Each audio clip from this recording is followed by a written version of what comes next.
الشيطان الرجيم بسم الله الرحمن الرحيم وعباد الرحمن الذين يمشون على الأرض حونا وإذا خاطبهم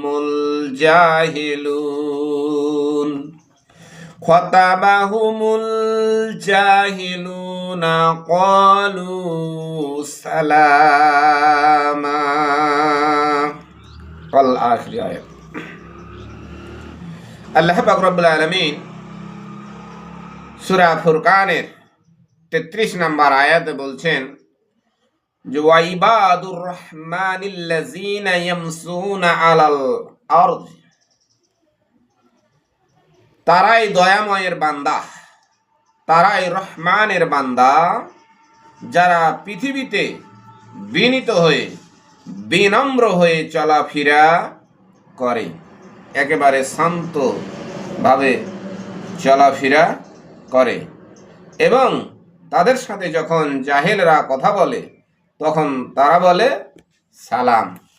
সম্মানিত সুধীমণ্ডলী, আল্লাহ পাক রব্বুল আলামিন সূরা আল ফুরকানের 63 নম্বর আয়াতে আমাদেরকে উপদেশ দিচ্ছেন, নসিহত করছেন যে আমরা যদি রহমানের বান্দা হই তাহলে আমাদের 1 নম্বর যেটা কাজ সেটা হচ্ছে বিনয়ী হওয়া, বিনয়ের সহিত কথা বলা, বিনয়ের সহিত চলা, একেবারে মাটির দিকে চক্ষু রেখে চক্ষু অবনত করে চলাফেরা করা, মানুষের সাথে যাতে অহংকার প্রদর্শন না করি।